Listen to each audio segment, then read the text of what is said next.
Hi everybody, this is Dan Stolebarger and welcome to this week's KFIR Middle East Update. It's the week of January 5th. Before we jump in, make sure you go to our website at holygroundexplorations.com to access the PDF PowerPoint that accompanies this YouTube presentation. Well, let's jump right in. Let's start with some good news. Last week we reported about the drought and the danger of the water level in the Galilee. And a couple weeks ago, at the behest of the chief rabbi in Israel, Christians and Jews were encouraged to pray for rain. And the invitation to come to the Western Wall to pray also noted, make sure you bring an umbrella. I like that. But guess what? Prayers for rain that were offered up by thousands of Jews at the Western Wall last Thursday had an immediate effect, because that night rain began to fall in the Galilee. So much so that it filled up at least the entire Galilee, raised the water level 1 centimeter. So, I mean, this is an amazing answer to prayer. And so I thought I'd start with that before we get into the nitty and gritty of Iran and Gaza and Hezbollah and Syria and Turkey and Russia and North Korea. There shall be wars and there shall be rumors of wars. These are the days in which we live. Sort of the headlines, with everything that's going on in Iran today, the slogan, not Gaza, not Lebanon, I give my life for Iran, has been repeated from protests across the country. It's continuing. We have another article about this. Not sure what's going to happen, but there is an uprising. Again, wars, rumors of wars and unrest. Christians in the Middle East have had a very difficult 2017. David Parsons from the Christian Embassy in Jerusalem basically has come out and say, there's no place for Christians to go in the Middle East. The safest place for them is Israel. Outside of that, many are forced to flee to Kurdistan. And so we need to always remember to be praying, because the persecution is increasing and will continue. Gaza Rockets. Last week there was a ceremony that was held near the Gaza border, marking the birthday of Golani Brigade soldier Oran Shaul, who was killed in Gaza in 2014, and whose body Hamas is still keeping in Gaza, not releasing it to the family whatsoever. And during that celebration, there was rockets that were sent over from Gaza. Iron Dome intercepted 2, but 1 did strike a structure. There were no injuries whatsoever. A sad state of affairs, but the rockets continue to fly and come in. Israel's making every time rockets are sent from Gaza into Israel, Israel does retaliate and respond. In fact, today we just read there was a major retaliation of Israel. No details were given, but they said they took out a notable structure of terror in Gaza. So we'll have to wait and see on that. As mentioned before, this whole rumors of war, Israel's northern frontier, according to the experts in Israel, the northern frontier will be the source of the greatest concern in 2018. A report from the Institute for National Strategies reports that the biggest concern will be a simultaneous war breaking out against 3 adversaries, with Iran, Hezbollah, and the Syrian regime. You never take Gaza lightly, but what we read about the arms that have been acquired by Hezbollah And all of this creates a tremendous concern for Israelis among their northern border.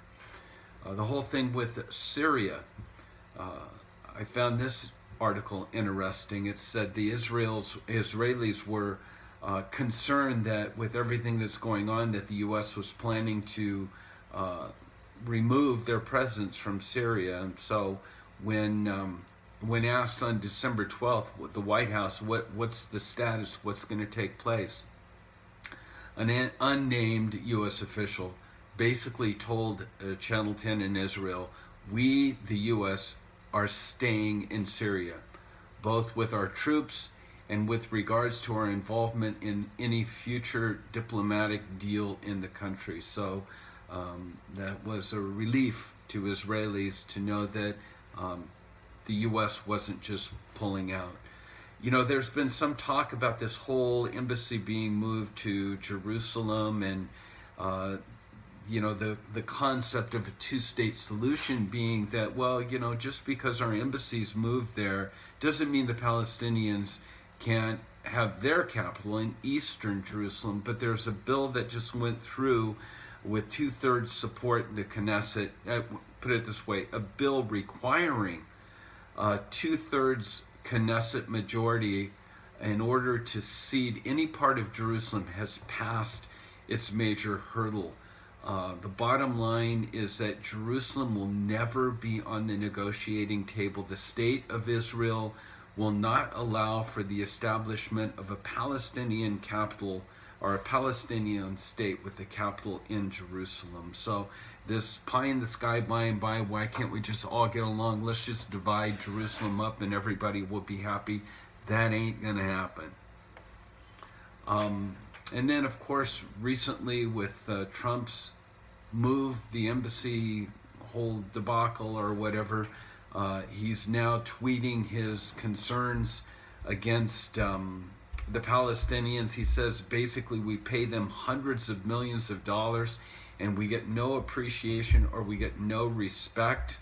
The Palestinians' refusal to talk peace, to negotiate a peace plan with Israel. He says, if this doesn't transpire, let's just cut off our aid. Why should we make any massive future payments to them? And this is creating quite the stir as well. You can see in the article that on the PDF, the amount of money that the U.S. gives to the Palestinians each year. And then back to the Iranian uprising. For the past several days, the Iranians have been demonstrating against a government that's not delivered on a promise of economic improvement. With all the money that was released to them, in regards to this whole, Obama plan and, the Iranian Accords, nuclear accords and all that sort of thing.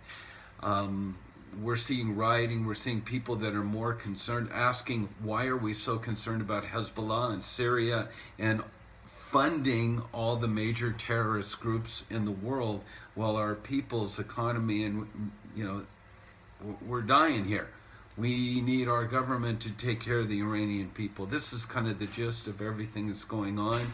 And the rioting seems to be continuing.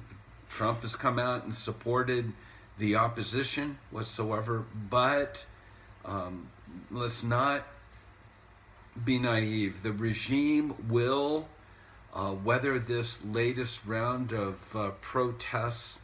They'll be arresting leading agitators. We'll see and hear about tortures, recanting and showing trials and executions. It seems like that's the path unless this totally blows up. And then going back to what we said before, if it totally blows up, what a world we're living in. And here's the hard truth.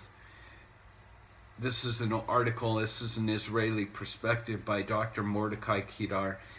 He writes this, and I'll conclude the update this week with this quote. It says, the Arab world doesn't have a clue as to what peace is all about, because it's deeply mired in blood, fire, and tears resulting from the murderous battles going on within its ranks between Shiites and Sunnis against different Arab entities, the Kurds, for example, and among the tribes in Libya and Yemen.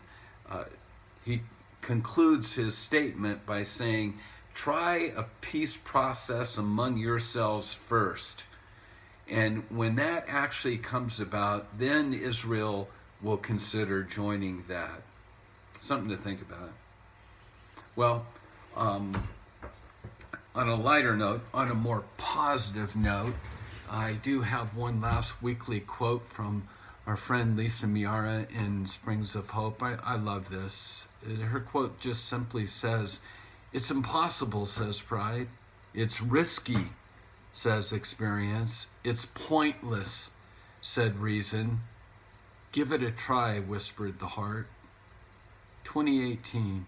May 2018 be a time to build, may be a time to strengthen, and a time to expand hearts. Well, that's our weekly Middle East update. Let me also encourage you to take a look at our upcoming tours that are listed as well. God bless you, and shalom.